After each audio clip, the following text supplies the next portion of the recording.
볼수록 빠져드는 회계원리 입문편을 온라인 강의를 하게 되는 회계과 훈련교사 박지영입니다. 회계라는 학문이 어려운 학문이다 보니 처음 입문하시는 훈련생분들이 심적으로 많은 부담을 가지실 것 같아 좀 더 쉽고 재미있게 접근할 수 있도록 교재를 만들었고, 강의도 교재와 더불어 한글만 알면 다 이해할 수 있도록 제공하는 온라인 강의를 준비했습니다. 이 강의는 본교의 재원생들을 대상으로만 특별히 제공하는 온라인 강의이니 반복해서 들어주시면 누구보다 튼튼한 회계 공부의 기초를 다지실 수 있을 겁니다. 그러면 시작해 볼까요? 자, 보면 볼수록 빠져드는 회계원리 입문편 시작부터 제대로 배우자. 보실게요. 오늘 저희 회계과 선생님들이 머리를 맞대서 집필하신 책입니다. 자, 저희는 어디까지만 하실 거냐면 목차는 이렇게 나오세요. 그래서 이 책은 아마 벌써 받으신 분도 계실 거고, 아마 아니면 아직 강의를 신청을 하셨는데 듣지 않으신 분들은 아직 받지는 못하셨을 거예요. 그래서 일단 온라인으로 공부를 하시면 이 교재는 다 나눠드리기 때문에 걱정하지 마시고 들으시면 됩니다. 자, 그러면 회계의 기본. 여러분 회계가 뭐라고 생각하세요? 일단 막연하게 되게 어렵다라고 생각을 하시는데, 회계는 예전에 장부를 기장하던 시절에 장부를 기장하던 거에 회사를 둘러싼 이해관계자들을 보시면, 회사가 있다면 일단 회사의 뭡니까? 그 주인이죠. 주주도 있으실 거고, 그 다음에 경영하시는 경영자, 그리고 우리 회사에서 발행하는 채권들을 사시는 채권자가 있으실 거고, 그 다음에 가장 중요한 거래처, 그리고 돈을 많이 벌면 세금을 많이 내셔야 되겠죠. 그래서 국가, 그리고 가장 일을 많이 하는 우리 직원들이 있습니다. 이분들을 우리 뭐라고 얘기하냐면 이해 관계자라고 얘기를 해요. 그래서 이분들에게 그 정보를 제공하는 것이 회계의 기본적인 정의라고 보시면 됩니다. 그래서 자, 보시면 회계의 정의는 일단 장부 기장으로 끝나는 것이 아니라 그 결과물을 장부에 기록한 것을 뭐라고 돼 있어요? 그 결과물을 이해관계자들에게 합리적인 의사결정을 할 수 있도록 하는 과정, 이게 회계다 이렇게 보시면 됩니다. 중요한 건 아니에요. 그런 뜻이다 라는 것만 아시면 됩니다. 자, 그래서 넘어가 볼게요. 그럼 회계의 목적을 보도록 하겠습니다. 자, 회계의 목적은 아래쪽에 보시면 일단 주목적, 이 두 가지는 굉장히 중요해요. 저희가 아마 여러분들 수업이 끝날 때까지 이 내용을 배우실 거예요. 그래서 저희가 재무제표를 5가지를 배우실 건데, 그 중에 가장 중요하고 수업에서 항상 나오는 게 2가지가 있습니다. 일정 시점에 기업의 재무 상태를, 자산, 부채, 자본의 재무 상태를 나타내는 재무 상태표 나오실 거고, 그 다음에 일정 기간의 성과, 우리가 얼마나 돈을 많이 벌었을까요? 얼마나 많이 썼을까요? 이거를 1년 동안에 묶어서 하나의 표로 만드시는 게 손익계산서다, 이렇게 보시면 돼요.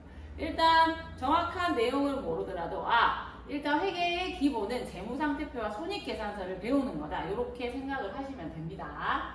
자, 뭐 부목적은 그냥 한번 읽어보시면 되실 것 같아요. 넘어갑니다. 자, 영업활동에 따른 기업의 분류가 있어요. 요거는 저희가 계정과목이라고 하는데, 나중에 보시면 회계는 회계 처리가 굉장히 중요합니다. 그래서 계정과목을 배우실 때 중요하게 자주 나오는 애들이라서 그 기업에 따른 분류에 대해서 한번 보도록 할게요. 보시면 일단 2가지가 있어요. 영업활동에 따라서 영업활동이 어떤 거냐, 근데 간단하게 설명을 드리면, 우리 회사의 주력상품, 우리 회사의 사업자 등록을 보시면 종목이 있고, 그죠? 요 종목이 있는데, 요거에 따른, 요거를 저희 회사에 뭐라고 보시면 돼요? 자산이잖아요. 재고자산이라고 하시는데, 요 아이가 상품이냐 제품이냐에 따라 다르겠죠. 그래서 상품이라는 단어가 하나가 나오실 거고, 제품이라는 단어가 하나가 나올 겁니다.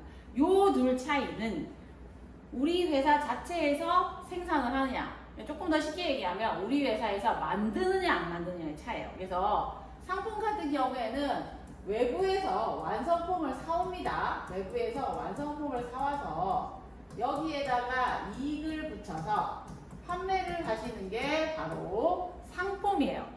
중요한 건 회사 내에서 생산하는 건 아니에요. 그냥 밖에서 사와서 이익만 붙여서 팝니다. 이런 업들을 굉장히 많이 하시죠. 이런 업들을 저희가 도소매업이라고 얘기를 합니다. 아시겠죠? 자, 그 다음에 제조업은 말 그대로 원료와 재료를 합해서 원재료라고 얘기해요. 그래서 원료와 플러스 재료를 합한 걸 원재료라고 하시는데 이 아이를 사와서 저희가 어떤 과정을 한번 거치시냐면 제조라는 과정을 한번 거치겠죠. 요렇게 거치신 다음에 그 다음에 이제 뭐 하시는 거예요? 여기에다가 이제 완성이 되실 거예요. 그렇죠? 완성품에 이익을 붙여서 파시는 거, 요거를 이제 판매하시는 거를 요 아이를 제품이라고 얘기합니다. 아시겠죠? 그냥 뭐가 다르겠어요? 하나는 우리 회사 만드느냐, 하나는 밖에서 사오느냐, 요 차이예요. 그래서 이렇게 해서 판매하는 걸 제조라고 하시는데 요런 업을 하시는 분들을 우리가 제조업 요렇게 얘기한다 보시면 됩니다. 아시겠죠? 그래서 이렇게 보시면 되실 것 같고 그 다음에 보실 게 아래쪽에 보시면 이제 법률에 따른 기업의 분류가 있어요. 개인 기업은 아시죠? 사장이 본인이에요. 본인이시고 법인 같은 경우에는 개인 기업은 사장님이 주인이에요. 주인이시고 법인은 사장님이 주인이 아니에요. 우리 회사의 주식을 가지고 있는 주주들이 법인의 뭡니까? 주인이 된다. 그렇게 보시면 됩니다. 그래서 회계 1급 올라가시면 법인의 제조업을 배우실 겁니다. 아시겠죠? 그렇게 보시면 되고 자, 그 다음에 회계의 분류를 한번 보시면 일단 저희는 회계는 크게 세 가지로 분류를 합니다. 재무회계, 관리회계, 세무회계. 근데 여기서는 아직 세무회계는 조금 단계가 높았을 때 배우실 거고 기초적인 과정에서는 재무회계와 관리회계만 구분을 해주시면 돼요. 재무회계는 일단 어떤 경우에 쓰시냐면 보고 목적이에요. 아까 재무상태표 손익계산서 말씀을 드렸죠. 다 외부에 보고할 목적으로 작성하시는 것들이에요. 그래서 외부 보고 목적입니다. 외부 정부 이용자에게 보고할 거라서 그러니까 뭐겠어요? 우리 회사가 앞으로 어떻게 잘할 겁니다. 못할 겁니다. 이런 게 중요한 게 아니고 사실만 보고하셔야 돼요. 우리 작년까지 영업 실적이 얼마였습니다. 이렇게 보고하는 거. 그게 뭐다? 과거 지향적이고 그 다음에 객관적 사실만을 보고하셔야 돼요. 그리고 어때요? 외부에 보여주니까 예쁜 틀로 만들어서 보여주셔야 돼요. 그래서 일정한 틀이 있습니다. 그래서 여기 보시면 영업 일반 기업에서 사용하는 재무제표라는 보고수단을 가지고 보고한다. 이렇게 보시면 되고 관리회계는 어때요? 내부 이용자들, 그래서 사장님이 주로 많이 보시겠죠? 사장님이 주로 많이 보십니다. 그러니까 보고수단은 사장님이 좋아하시는 양식으로 쓰시면 돼요. 사장님이 오이채를 좋아한다, 그럼 오이채로 쓰시고 사장님이 배민의 도연채를 좋아한다, 도연채를 쓰시면 됩니다. 그래서 사장님의 마음으로. 그리고 정보는 어때요? 올해 비용이 이렇게 많이 들었으니까 내년에는 이걸 아껴서 수익을 더 많이 내겠습니다. 이런 거를 좀 각오가 들어가 있어요. 그래서 얘는 미래지향적이고 그 다음에 주관적입니다. 자, 이렇게 보시면 되죠. 그리고 얘는 수시로 보고하죠. 사장님이 갖고 올라와! 그럼 갖고 가셔야 돼요. 그게 관리예요. 그래서 자, 원초적으로 말씀을 드리는 거예요. 그래서 그렇게 보시면 됩니다. 넘어갈게요. 그 다음에 자, 회계는 종류에 따라서 기록 방법에 따라서 단식회계가 있고 복식회계가 있는데 복식회계는 열심히 여러분이 들으실 거예요. 원인과 결과입니다.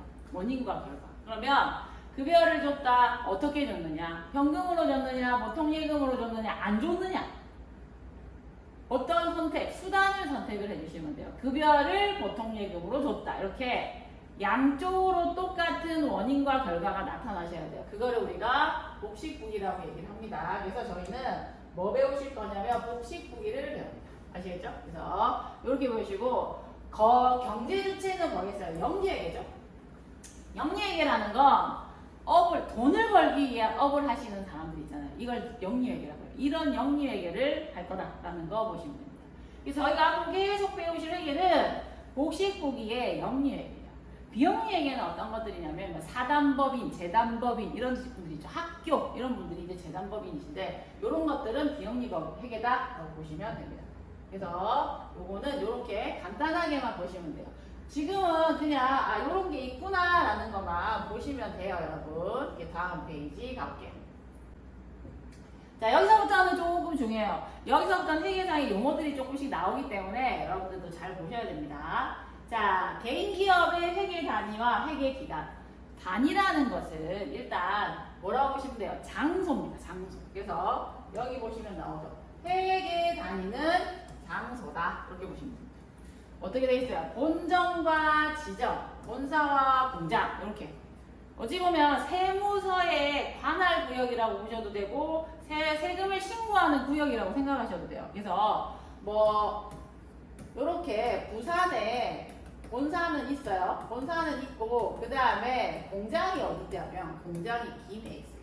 그러면 김해에 공장이 있으면 요거의 회계 단위는 2개가 됩니다. 요거 하나 해서 2개. 요렇게 된다는 얘기예요. 아시겠죠? 그래서 왜? 본사는 부산에 세무서에 신고하실 거고 김해는 김해 공장에 신고하시면 되겠죠. 그래서 뭐 예외도 있는데 그건 조금 더 많이 배우고 나서. 그 다음에 회계기간을 볼게요. 요거는 회계기간은 아주 괜히 나이스하게 준비하는 거라고. 그래서 회계연도라는 말도 씁니다. 회계연도, 회계기간. 일단 연도는 기간적 의미다라는 거 보시면 되겠죠. 기간적인 의미고 자 6개월도 가능해요. 그러니까 어떤 기업은 우리가 뭐 1월부터 6월까지가 회계기간이다. 그럼 회계기간은 6개월 이렇게 보시는 거고 대신에 상법상에 1년을 넘지를 못합니다.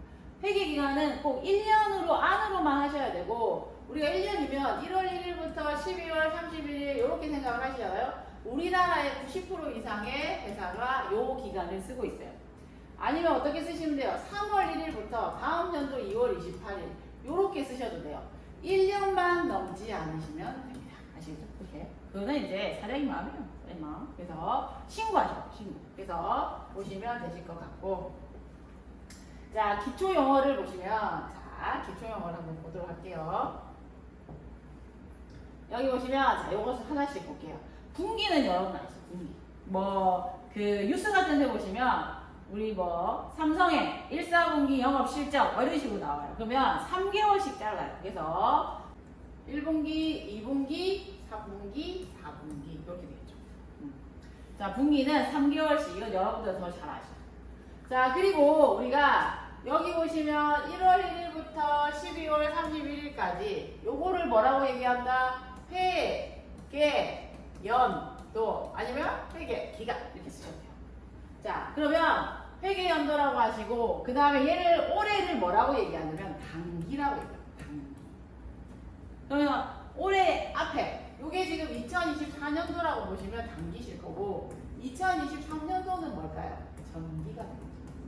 그죠? 전기가 되실 거고 그 다음 연도는 뭐가 되시겠어요? 차기 이렇게 되겠죠?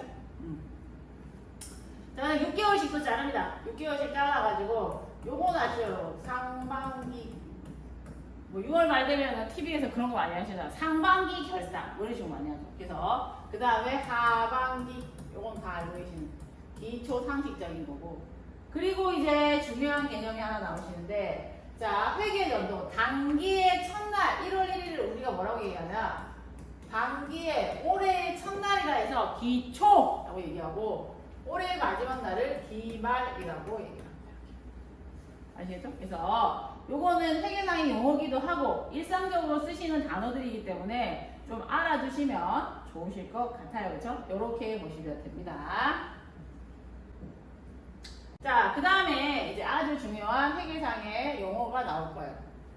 자, 용어를 보시면 자, 재무제표라고 해서 나오죠. 자, 회계에서는 가장 중요한 외부 보고를 한다 했잖아요. 이해관계자들에게 우리 회사에 물건 좀 내주세요. 우리 회사에게 돈 좀 빌려주세요. 이렇게 하고 저희 세금 얼마 내야 됩니다 하시게 되면 외부에 보고하는 재무제표가 있어요.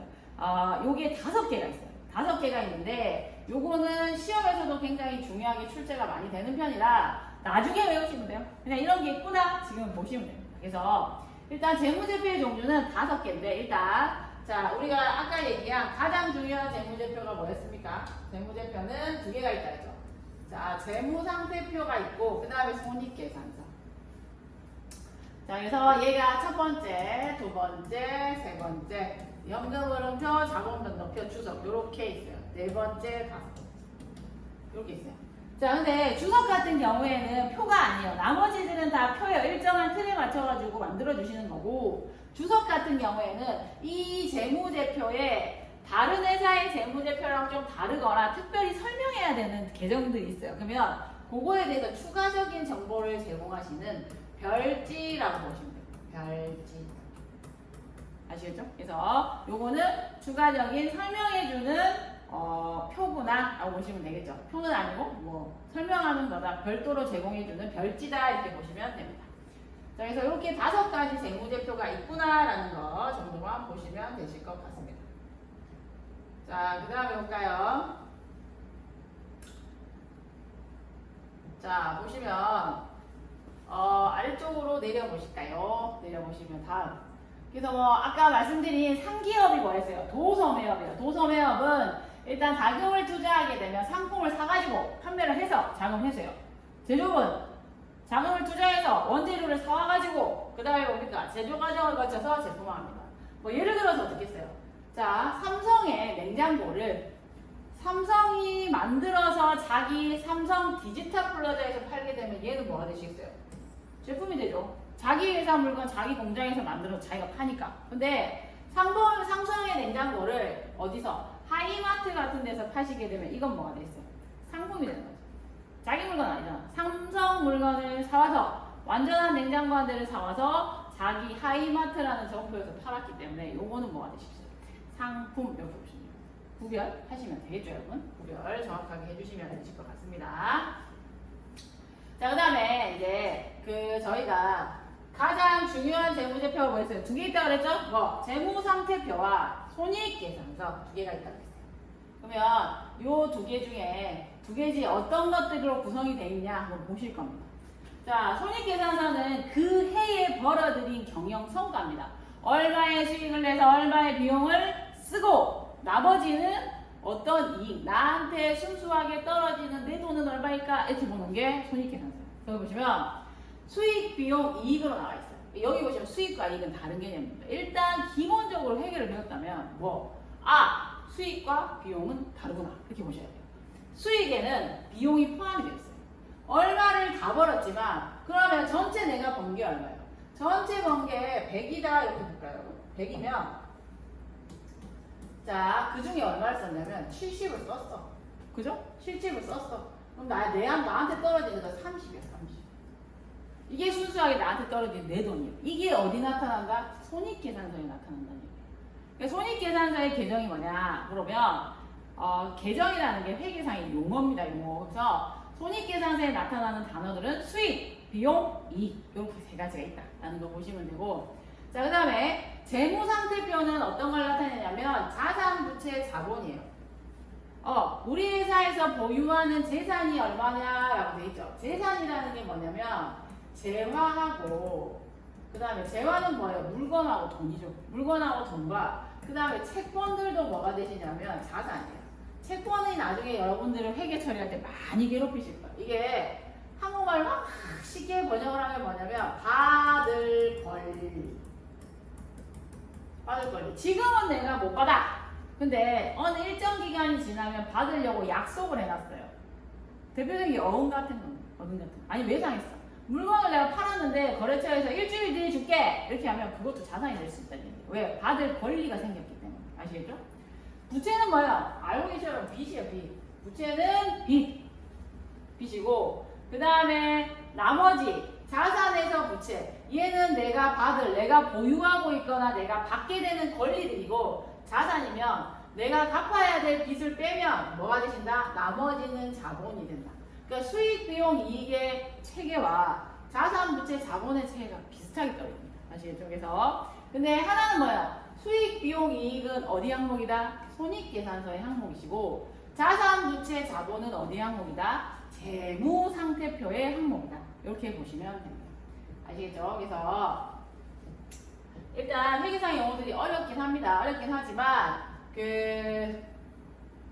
하시다 보면 훨씬 나쁘진 않으실 거예요. 그래서 이렇게 우리가 오늘은 요 정도의 강의로 끝내고 자주 마냥 안 좋아합니다. 그죠? 여러분들 유튜브도 뭡니까? 짧은 거를 골라보시죠. 그러니까는 짧고 굵게 조금씩 그날 복습을 하시면 충분히 할 수도 있고 요거는 수업에 가셔서도 보셔도 됩니다. 왜? 헷갈리실 때는 언제든지 이용하시면 됩니다. 오늘은 여기까지 하겠습니다. 감사합니다. 반갑습니다. 오늘은 두 번째 시간 기업의 재무상태와 재무상태표에 대해서 설명을 드리겠습니다. 저번 시간에 말씀드렸죠? 저번 시간에 저희가 회계에서 가장 중요한 재무제표가 두 개가 있는데 그게 재무상태표랑 손익계산서예요. 그래서 요거를 주로 배우시고 주식 투자하시는 분들도 요 정도는 읽어주시면 조금 주식 투자하실 때 많은 도움이 되실 겁니다. 아시겠죠? 그래서 오늘은 재무상태와 재무상태표에 들어가는 요 자산부채 자본이라고 되어 있죠? 자산부채 자본이 뭐냐면 그 재무상태표를 이루는 애들이에요. 이루는 애들인데 요 아이로 실제적인 회계 처리를 하시는 건 아니에요. 아니시고 여기 보시면 자산, 부채, 자본 얘들을 우리가 뭐라고 얘기하냐면 계정이라고 얘기합니다. 근데 요걸로 저희가 전표 처리하거나 회계 처리하시는 계정 과목은 아니에요. 요건 아니시고 실질적으로 회계 처리하시는 계정 과목들은 요 밑에 나오는 회계상의 용어 요게 이제 나중에 되면 이제 과정 끝날 때까지 귀에 못이 박히도록 들으실 겁니다. 계정 과목이라는 걸 들을 겁니다. 회계상의 용어가. 그래서 자산, 부채, 자본은 재무상태표를 이루는 계정이고 그리고 그 아이, 요 아이들이 엄마라고 생각하시면 돼요. 엄마가 설명해. 엄마 한 명의 자산이라는 요 밑에 보시면 이게 회계상의 용어, 계정 과목이 자식들이라고 생각을 하시면 됩니다. 아시겠죠? 그래서 자산이라는 계정에 현금이라는 자식, 당좌예금이라는 자식 요런 애들이 있다라고 보시면 되죠. 그래서 이렇게 보시면 되고 자 그러면 저희가 계정 과목을 저는 간단하게만 말씀드릴 거고 실제로 오프라인 가서 선생님한테 자세하게 물어보시면 됩니다. 그래서 모르는 거는 선생님을 괴롭히시면 돼요. 아시겠죠? 그래서 일단 저희가 자산부터 먼저 보도록 할게요.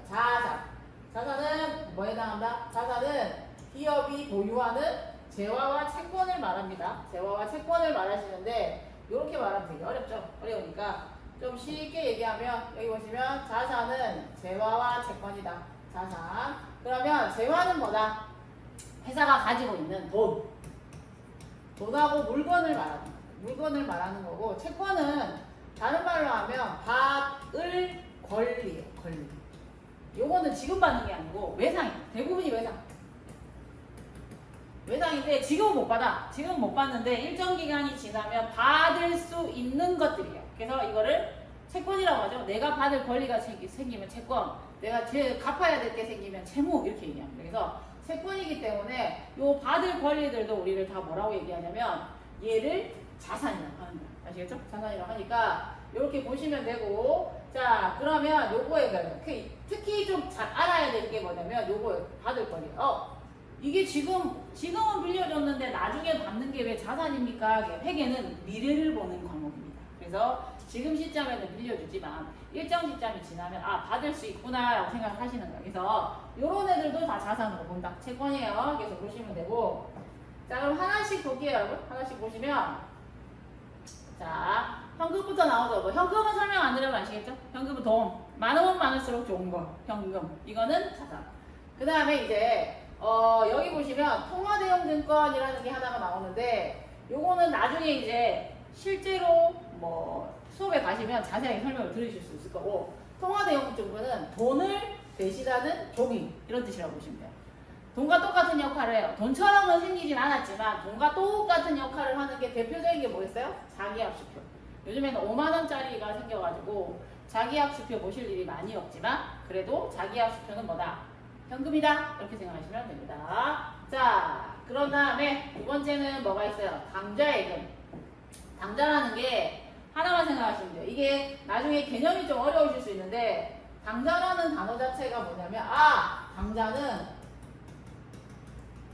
수표를 발행할 목적으로 보유한 예금이구나. 그러니까 우리가 보통 예금 있죠. 요거랑 비교했을 때 보통 예금은 어때요? 입금은 내 맘대로, 출금도 내 맘대로. 근데 당좌예금은 출금하실 때는 무조건 수표를 써줘야 출금을 하실 수가 있어요. 입금은 마음대로 하실 수 있어요.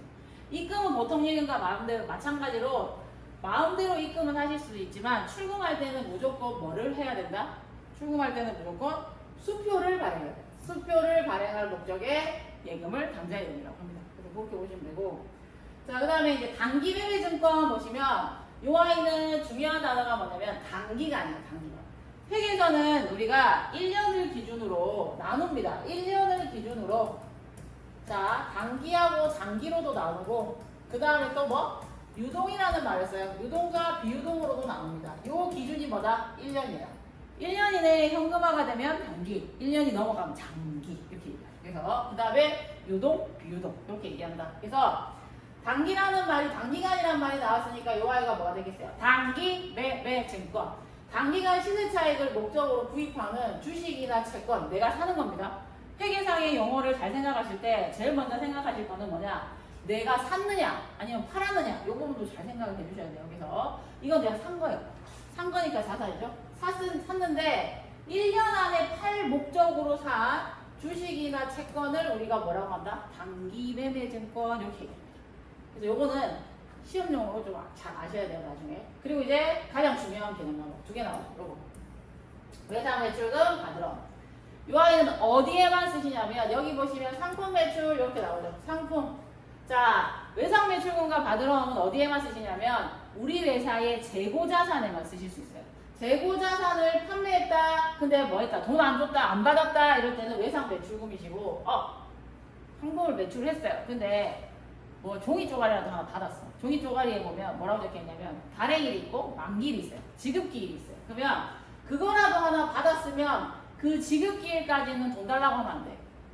아시겠죠? 그래서 만일에 오늘 물건을 팔고 어음을 내가 받았어요. 받으러 오면. 근데 오늘 날짜에 뭐 7월 8일이 오늘인데 그 밑에 보면 지급기일이라고 이렇게 적혀있어요. 이게 8월 20일이다. 그럼 언제까지? 오늘 우리가 받았지만 8월 20일까지는 돈 달라고 하시면 안 됩니다. 아시겠죠? 그래서 그거예요. 근데 이 두 개는 가장 큰 특징이 뭐냐면, 제품이랑 상품에만 쓸 수 있구나? 이렇게 생각을 하셔야 됩니다. 제품에만 상품에만 쓰시고, 요거랑 비슷한 게 또 하나 더 밑에 나오실 거예요. 그거는 뭐 조금 이따 배우시면 될 거고, 실수 많이 하십니다. 외상 매출금 받으러는 어디에만 쓴다? 상품이나 제품의 매출에만 쓴다 라고 보시면 돼요. 이게 제일 중요한 단어고, 자, 그렇게 보시면 되고, 자, 그 다음에 볼게요. 그 다음에 이렇게 올리시면 대여금이라고 하나가 나올 겁니다. 선생님, 이건 대여금은 여기 보시면 뭐라고 나옵니까? 1년 회수할 조건으로 빌려준 돈이라고 돼 있죠. 지금 빌려줬는데 왜 이게 자산이에요? 이렇게 물어볼 수 있잖아요. 빌려준 돈이 나왔는데 왜요? 왜 될까? 아까 우리가 자산의 개념을 할 때 뭘 배웠냐면 보이겠죠? 자산은 뭐다? 재화와 채권이라 했죠. 채권이 뭐라고 그랬어요? 받을 권리. 그러니까 아래쪽에 보시면 요 말이 나오잖아요. 1년 회수, 빌려준 돈이기 때문에 1년 이내에 회수할 목적이면 언젠가는 이것도 뭐가 되겠어요? 받을 권리가 생기시는 거예요. 지금은 내가 거래처에 500만 원을 빌려줬어. 빌려주면 준 게 아니잖아. 그냥 공짜로 준 게 아니죠. 그러면 어떻게 하겠어요? 1년 안에 거래처에서 우리 회사에 돈을 갚겠죠. 그게 뭐냐면 채권이에요, 채권. 그래서 받을 권리가 생겼기 때문에 요 아이는 뭐가 되실 거냐면 자산이 됩니다. 아시겠죠? 요 아이. 잘못됐네. 요 아이예요. 요 아이는 자산이에요. 그래서 잘 생각하세요. 지금 현재 시점이 아니라 지금 시점을 생각하지 말고 회수 시점을 생각하셔야 돼요. 빌려주면 언젠가는 회수할 거기 때문에 이게 뭐가 된다? 받을 권리, 채권이 생긴다. 이게 되게 헷갈려요, 여러분. 나중에는. 일단 계정 과목만 잘 보시면 돼요. 자, 그 다음에 미수금 보면, 미수금은 뭐랑 똑같냐면 얘랑 똑같아요. 외상 매출입니다. 얘랑 매출도 똑같은데 잘 보시면 여기는 뭐예요? 제품이나 상품을 매출했을 때 외상한 경우에는 외상 매출금이고, 미수금은 요거 두 개 구분만 잘 해주시면 돼요. 미수금은 뭐예요? 제품 이외의 물건을 판매하고 받을 돈이에요. 제품에는 뭐만 쓴다? 외상 매출금만 쓰시고, 제품, 상품, 재고 자산을 팔고 나중에 받기로 했을 때는 외상 매출금이시고, 제품, 상품이 아닌 그 외의 물건들 있죠. 그거를 팔고 외상이다. 그러면 요거는 미수금입니다. 미수금. 안 받았다는 얘기예요. 그래서 요거 두 개 구분하셔야 돼요. 그러니까 우리 회사가 만일에 컴퓨터를 판매하는 회사다. 그러면 컴퓨터를 팔고 외상하면 뭘까요? 외상 매출금이 되시는 거고, 근데 우리 회사에 컴퓨터가 아닌 우리 회사에 이제 에어컨이 너무 오래돼가지고 고장이 나가지고 이제 그 고물상에 팔았어요. 근데 고물상 사장님이 지금 안 계신 거야. 그래서 고물상 사장님이 일주일 있다 줄게요 이렇게 얘기한 거예요. 그러면 그것도 외상이잖아. 고물상에 못 팔았어요. 우리가 쓰던 에어컨을 팔았죠? 근데 우리 회사에 재고자산은 아니잖아. 그거 팔고 나서 외상하면 그거는 뭐가 된다는 얘기예요? 이것은 된다 안 된다? 안 된다는 얘기예요. 왜? 우리 회사는 컴퓨터를 파는 회사니까. 근데 못 팔았어요. 쓰고 있던 에어컨을 팔았으니까 그거를 팔고 뭡니까? 외상하면 뭐가 되신다? 미수금. 아시겠죠? 알겠죠 여러분? 그래서 그렇게 보시면 되고, 그 다음에 계약금. 계약금 단어 나오시면 미리 줬다. 이거 뭐다? 선급금 해가지고 요 아이도 자산이 됩니다. 이렇게 보시면 되고, 자 자산의 계정이 겁나게 많아요 여러분. 근데 자산 계정만 하면 거의 뭐 계정 과목 거의 반 이상은 봤다고 보시면 돼요. 자 이제 재고자산 나오죠. 재고자산은 우리 회사의 종목이고 주력 상품이 됩니다. 자 그래서 상품, 원재료, 재고품, 제품, 소모품 이렇게 나오죠. 이거는 뭡니까? 상품은 저번 시간에 설명드렸어요. 완제품을 사와서 이익을 붙여서 팔기 위한 완제품을 사온 거를 상품. 제품은 뭐랬어요?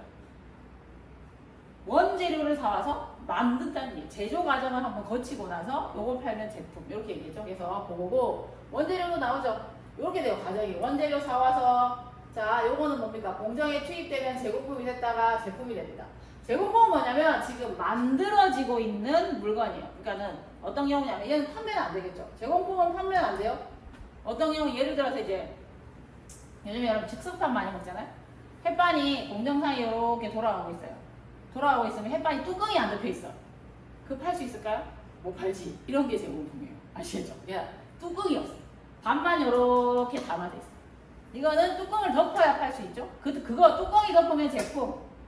그리고 햇반에 쌀은 원재료. 그 다음에 밥을 해서 밥을 담아놨어. 그게 공정상에 돌고 있어. 뚜껑이 덮이기 위해서. 그럴 때는 제품. 이렇게 됩니다. 아시겠죠? 여러분?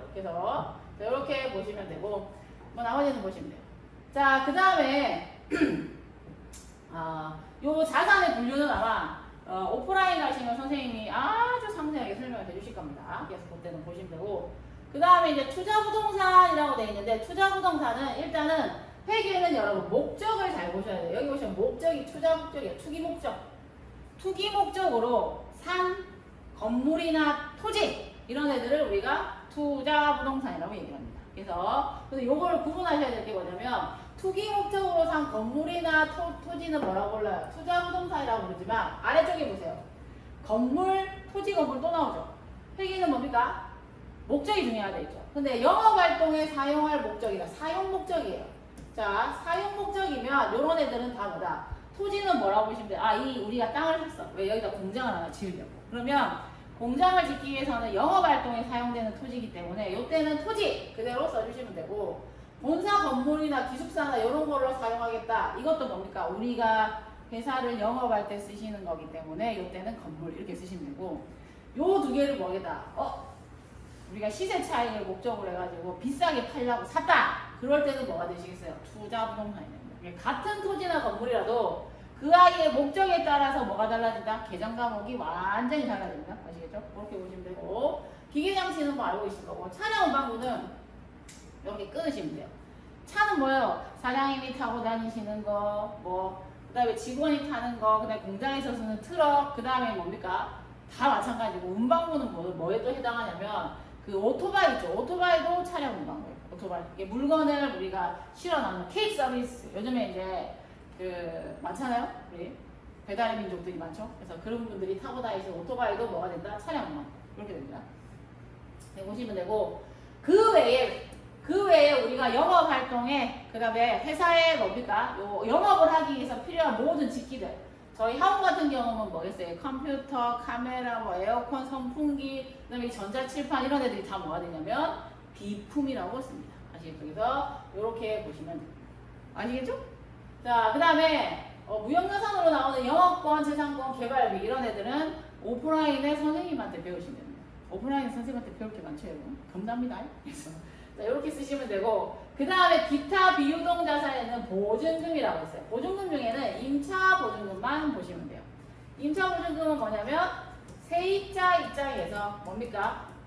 세입자 입장에서 전세금 주고 들어가는 거 있죠. 3천에 얼마 이런 식으로 2천에 얼마 이렇게 주는 거 있잖아요. 그거를 우리가 뭐라고 얘기하냐면 임차인이라고 해요. 세입자를 다른 말로 뭐라고 했냐면, 어려운 말을 웬만하면 안 쓰려고 여러분들 이제 어려운 말을 내가 모르기도 하지만 어려운 말 많이 쓰면 여러분들이 이제 화면을 그냥 확 꺼버릴 것 같아가지고 제가 어려운 말을 많이 안 쓰려고 합니다. 그래서 세입자를 우리가 회계상에서는 임차인, 전문용어로 임차인이라고 얘기하는데 이분들이 사무실 같은 거 얻었을 때 주고 들어가는 돈 있잖아요. 그거 보증금, 그거를 임차 보증금이라고 하는 겁니다. 이게 자산이에요. 왜 자산일까요? 만기가 되면 돌려받잖아. 그죠? 그러니까는 돌려받을 돈이기 때문에 권리가 있잖아. 채권이야, 채권. 이게 자산입니다. 아시겠죠, 여러분? 자, 그렇게 봐주시면 됩니다. 그래서 이까지가 저희가 이제 다음에 부채하실 건데 이까지가 자산 내용이에요. 자산의 내용인데 이거는 그냥 자산의 뭐 대괄적인 내용이고 자세한 내용은 이제 오프라인에 가서 선생님과 아주 상세하게 배우시면 되실 것 같습니다. 그래서 오늘 강의는 여기까지. 그렇지. 그래. 몇 분 왔어? 15분. 오. 안녕하세요. 오늘은 세 번째 시간입니다. 저희가 저번 시간에 뭐 했냐면 재무상태표의 자산, 부채, 자본에 관해서 이게 한자어가 많기 때문에 많이 어려우실 거라서 일단 무한 반복으로 들어주시고 모르겠으면 오프라인에 선생님께 여쭤보시면 됩니다. 아시겠죠, 여러분? 그래서 자, 일단 자산은 우리가 뭐였냐면 그거였어요. 재화와 채권. 재화가 뭐랬어요? 돈하고 물건. 그 다음에 받을 권리. 지금은 준다. 그러나 어느 시점이 되면 돌려받을 것들. 이거를 뭐라고 했다? 받을 권리. 채권이라고 얘기했어요. 그래서 요 아이들은 다 뭐다? 자산에 해당합니다. 그러면 이번에는 재무상태표의 두 번째 규정이에요. 부채. 자산의 반대입니다. 자산은 반대예요. 자산의 반대. 아까 자산은 뭐였어요? 자산은 채권이고 내가 가진 돈하고 물건이었다면 이번에 부채는 뭐다? 이거는 내가 갚아야 될 빚이에요. 빚. 아시겠죠? 빚 많으면 좋습니까? 안 좋습니까? 안 좋겠죠. 일단 요즘의 부자는 빚 없는 게 부자라고 그랬어요. 그래서 부채는 여기 뭐라고 되어 있냐면 여기 있죠? 빚, 채무. 그죠? 채무입니다. 한자어로 얘기하면 채무고 우리가 그냥 쉽게 생각할 때 빚이요. 아, 갚아야 될 빚이 부채구나, 받아야 될 권리가 뭐다? 자산이구나, 이렇게 생각하시면 돼요. 아시겠죠? 그래서 부채는 자산의 개정과 반대예요. 근데 여러분들은 부채가 많지는 않은데 부채 개정을 조금 더 이해를 잘 하세요. 자산보다. 그래서 보시면 부채는 이제 뭐라고 나오냐? 차인에게 일정 금액을 갚아야 될 채무 이렇게 나와 있죠. 그러면 그 중에 첫 번째가 뭐냐면 외상 매입금 지급원. 요것도 아까 자산에서 우리가 뭐 있었어요? 자산에서 보시면 이쪽을 잠깐 보실게요. 자, 아까 외상 매출금과 바드럼이라는 게 있어요. 바드럼이라고 있으면 요 두 개 중에 요 아이들의 특징이 뭐였어요? 상품을 내가 팔았어요. 팔았는데 하나는 못 받았어. 그 거래처에서 며칠 있다 줄게 이렇게 하면 이제 이게 외상 매출금이에요. 일단 우리가 받을 거기 때문에 채권이죠. 자산이고 바드럼은 뭡니까? 종이라도 하나 받아놓는다 했잖아. 그래서 어떻게? 이거는 만기일까지는 돈 달라고 하시면 안 돼요. 그러면 만기일에 저한테 주세요 하고 종이가 날라올 거예요. 그럼 그거를 뭐 은행에 가든지 뭐 이렇게 가가지고 받을 수 있는 거, 받을 권리가 생기는 거기 때문에 요거 두 개는 둘 다 물건을 팔고 내가 누군가에게 받을 권리가 생기신 채권이 됩니다. 이게 자산이실 거고 그 다음에 이제 반대 계정이 이렇게 나올 거예요. 반대 계정이 자 부채에서 보시면 뭐가 나오시냐면 여기 나오죠? 자 외상 매입금과 지급원은 내가 샀어요. 아까 자산은 뭐였어요? 내가 팔았죠? 그러니까 내가 샀느냐 팔았느냐를 잘 기억하셔야 돼요. 기본적으로. 그래서 이건 내가 샀어. 구매. 뭐를? 상품이나 제품. 여러분 상품만 기억하셔야 돼요. 그래서 상품이죠, 상품. 상품은 이제 얘를 매입했죠. 매입이 구매예요. 매입하고 하나는 돈 안 줬어. 내가 이제 일주일 뒤에 줄게. 이렇게 된 거고. 하나는 뭐예요? 하나는 우리 회사에서 언제까지 주겠다라는 종이라도 하나 끊어줬어요. 그럼 그날 우리가 돈 결제해 줄게. 이렇게 하면서 종이라도 하나 끊어준 걸 우리가 지급어음이라고 합니다. 이건 내가 줬다는 얘기야. 내가 어음을 지급했다. 이거는 뭐예요? 부채고, 내가 어음을 받으러. 이건 자산이 되십니다. 아시겠죠? 그래서 이렇게 보시면 되고. 자, 그 다음에 단기 차입금은 누군가로부터 내가 빌려왔어요. 돈을 빌려와서, 이거는 뭐겠어요? 언젠가는 갚아야 되겠죠? 은행에서 돈 많이 빌리시잖아요? 1년이면 언젠가는 은행이 갚아야 되죠. 안 갚으면 어떻게 됩니까? 집 날라갑니다. 그렇죠? 그래서 그게 뭐다? 단기 차입금. 근데 아까도 저번에 얘기했지만 뭐였어요? 단기라는 단어는 1년 이내에 내가 갚아야 되는 돈이에요. 1년 이내. 단기, 장기의 차이는 그 라인이 뭐랬습니까? 1년이랬어요. 1년입니다. 그 다음에 자, 요 외상 매입금은 어디에만 쓸 수 있다? 상품에만 쓸 수 있어요. 되게 중요한 거. 이거 나중에 되게 많이 잊어먹어요. 그래서 상품에만 쓰실 수 있고 여기 보시면 제일 많이 쓰는 계정 과목이 되실 수 있을 거예요. 그 외에 상품에 모든 물건을 사고 그 다음에 직원들 밥 먹고 거래처 접대하고 뭐 이래도 막 돈이 나갈 거예요. 그거를 지금 안 줬어. 외상을 했어. 그럴 때는 뭐다? 미지급금 쓰죠. 여기 보시면 뭐라고? 상품 이외의 물건. 이게 굉장히 중요해요. 이외의 물건이라고. 요거. 상품 외상하고 외상 매입금. 그 다음에 상품 다른 거. 상품 외의 물건을 사고 외상으로 하시면 뭘 써줘야 된다? 미지급금 쓰셔야 돼요. 아시겠죠? 요 둘 차이 알겠죠? 상품이냐 아니냐. 그럼 뭐 직원들 밥 먹고 외상해도 외상이고 그 미지급금이시고 거래처 밥 먹고 외상해도 미지급금이고 다 미지급금이에요. 이런 교탁 같은 거 사도 미지급금이에요. 아시겠죠? 그래서 그렇게 보시면 됩니다. 자, 그다음에 선수금은 어떤 경우다? 받았어요. 미리 받은 계약금은 선수금입니다.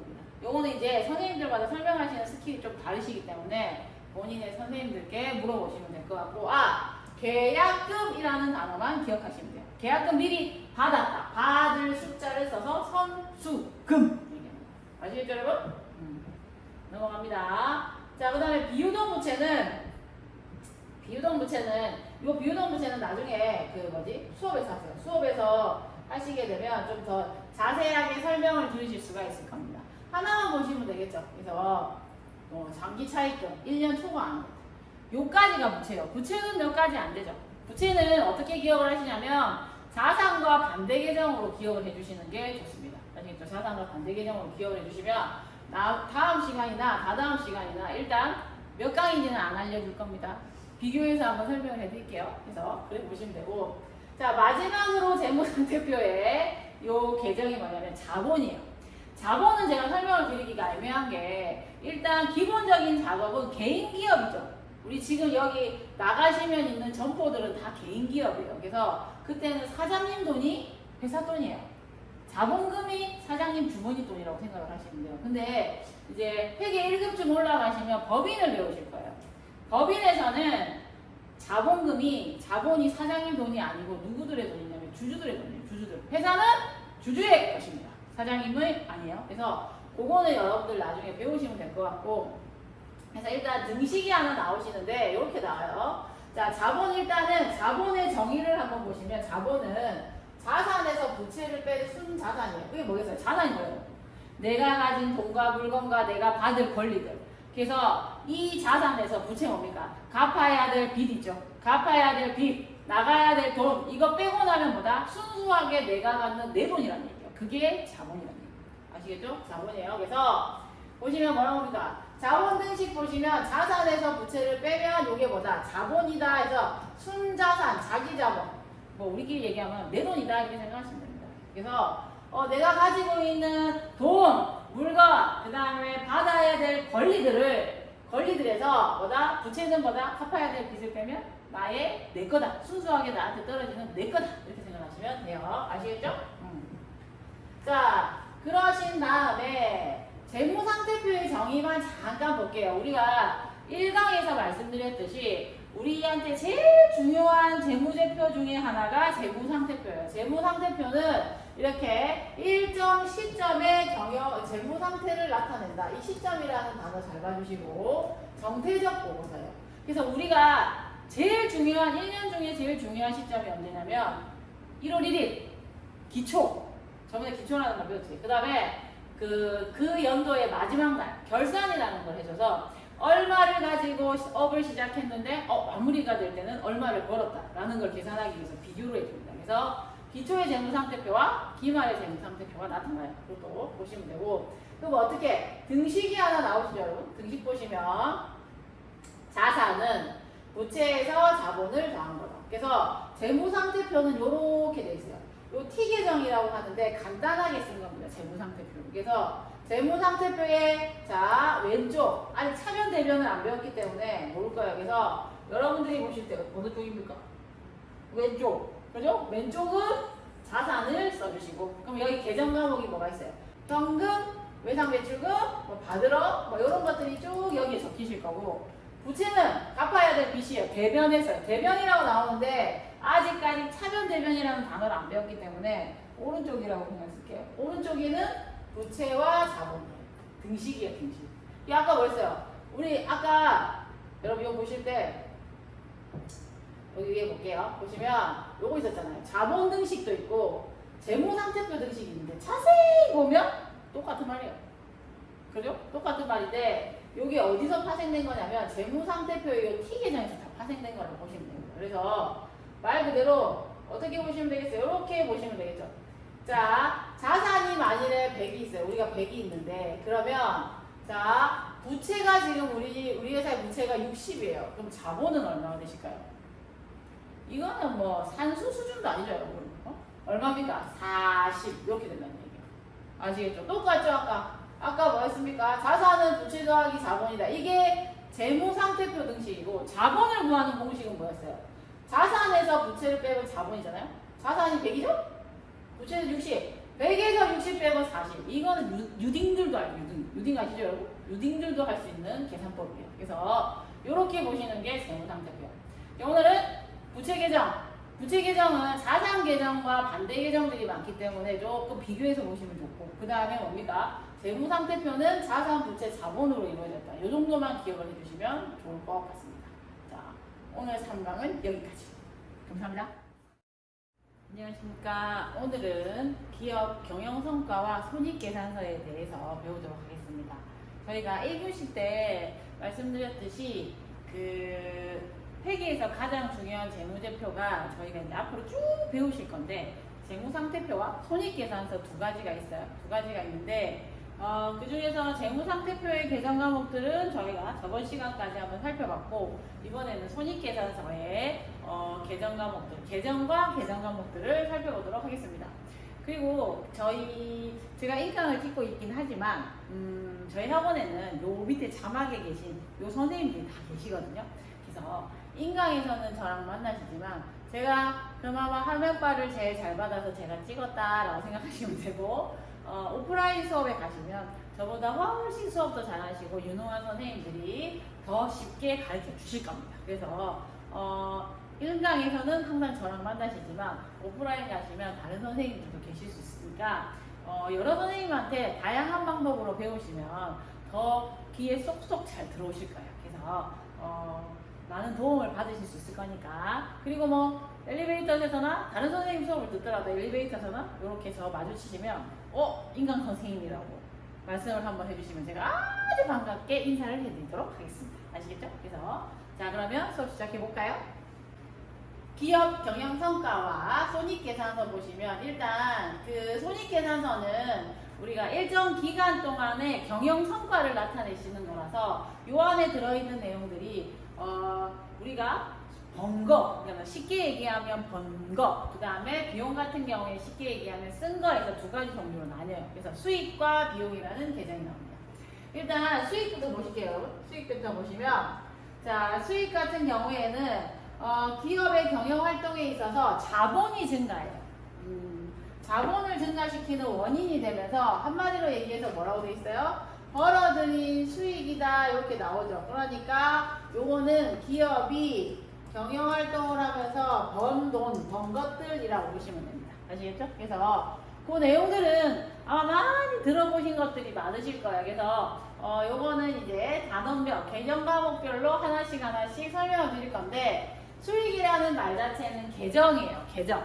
저번 시간인가 제가 말씀드렸죠? 계정은 뭐다? 엄마다. 그 다음에 회계상의 용어라고 나오는 얘들이 계정. 다른 말로 하면 이제 나중에 회계 처리하실 때 배우실 건데 계정 과목이라고 합니다. 얘는 계정이라고 얘기를 해요. 그러면 계정으로 회계 처리하시는 게 아니고 계정 과목으로 회계 처리하시는 거기 때문에 계정 과목은 뭐라고 보시면 됩니까? 자식들이에요. 자식들이 열심히 움직여서 전표 처리가 됩니다. 아시겠죠? 그래서 그렇게 보시면 되고 그러면 보실게요. 보시면 일단 그 수익 비용에 관해서 한번 보실 건데 어떤 것들이 있는지 일단 하나씩 계정 과목을 보도록 할게요. 회계상의 영어라는 자체가 계정 과목이다 이렇게 생각을 하시면 되고 일단 유일한 우리 회사의 유일한 영업 수익이에요. 요 아이가 사업자 등록에 보시면 종목이시고 우리 회사가 주력적으로 팔아서 주력적으로 이익을 많이 생산해내는 애들이에요. 그래서 얘들을 뭐라고 한다? 영업 수익이라고 얘기하시는데 대표적인 애가 상품 매출입니다. 재고자산을 파는 행위 자체가 우리 회사에서는 가장 큰 일이기 때문에 상품 매출, 요 아이는 수익이에요. 가장 큰 수익이라고 보시면 됩니다. 그래서 상품을 매출하고 받은 대가다 해서 상품 매출 이렇게 하나 기억해 주시면 되고 요 아이는 대표적인 영업 수익이시고 그 나머지 뭔가를 대가를 받는 요런 애들은 대부분 다 뭐라고 보시면 되겠어요? 영업 외 수익이다. 어쨌든 수익이에요. 그러나 우리가 주로 생각해야 될 거, 주로 이 수익은 조금 중요하게 생각해야 된다라는 게 영업 수익, 상품 매출이 되실 거예요. 자, 영업의 수익에는 이렇게 종류가 있어요. 요거 하나씩 볼게요. 임대료는 아시죠? 여러분? 조물주에 누가 있어요? 건물주가 있죠. 건물주님이 받으시는 월세입니다. 그래서 건물주님께서 받으시는 월세, 요 아이는 달달이 얼마씩 자기가 받아서 챙기죠. 그래서 얘는 수익에 해당합니다.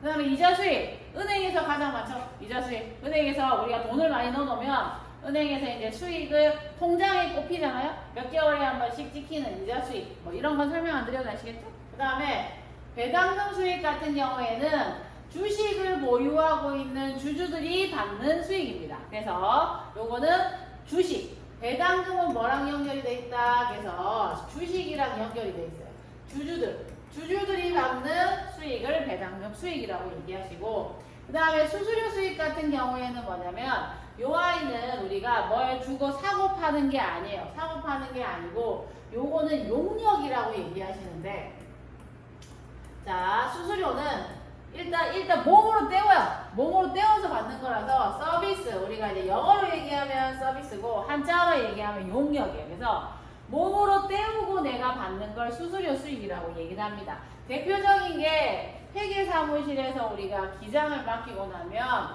회계사무실에서 받는 게 뭘까요? 기장 수수료라는 게 있어요. 그래서 회사 들어가시면 아실 겁니다. 일단 수수료라는 말이 나오면 뭘 파는 거나 주고 사고 파는 게 아니구나. 몸으로 때우고 받는 거구나. 이렇게 생각하시면 돼요. 아시겠죠?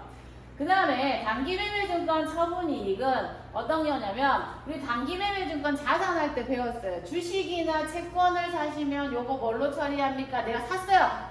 샀을 때는 주식이나 채권을 1년 이내에 팔 목적으로 샀다. 그러면 여기 뭐가 붙어요? 단기라는 말이 붙습니다. 그래서 팔 목적으로 샀어요.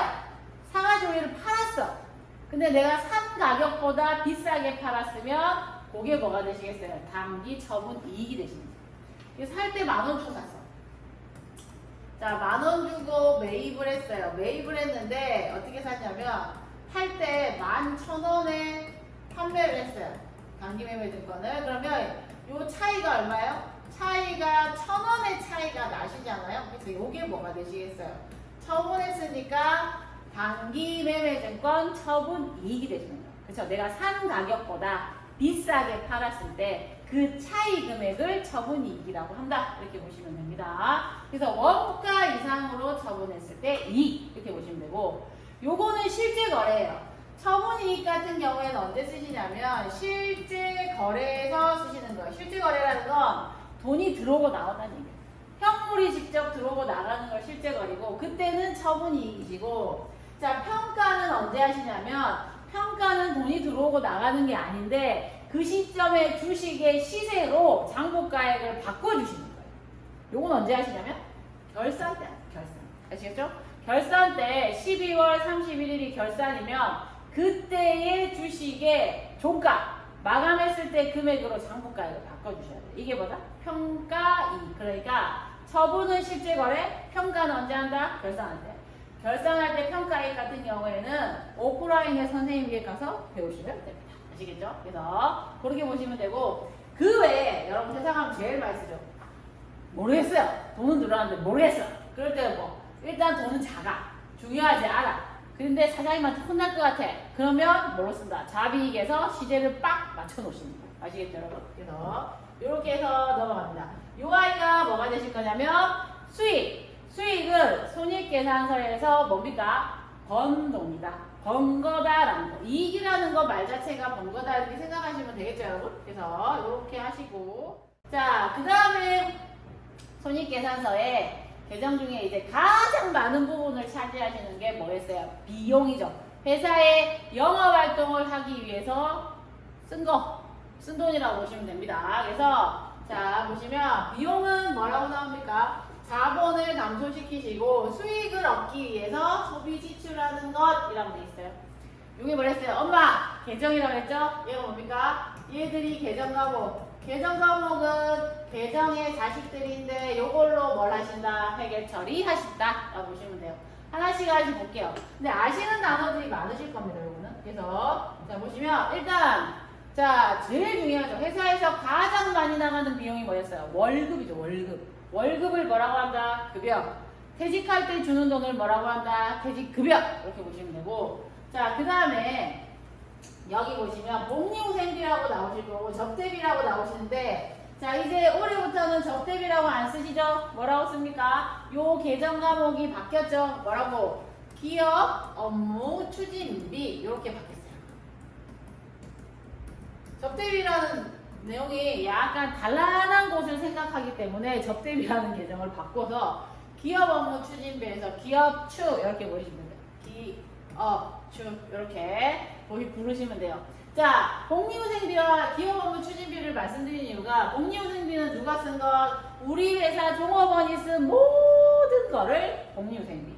옷 사줬어요, 밥 사줬어요, 그 다음에 뭡니까? 뭐 신발 사줬어요, 뭐 이런 것들 있잖아요. 아니면 뭡니까? 경조사비 내줬어요, 뭐 이런 것들이죠. 이런 것들은 다 복리후생비고 기업 업무 추진비는 누구랑 관련돼 있다? 거래처와 관련이 돼 있어요. 거래처 사장님 골프채 사줬어요. 거래처에 추석이라고 선물 세트 사줬어요. 이런 것들 다 뭐라고 보시면 되겠어요. 이게 기업 업무 추진비가 됩니다.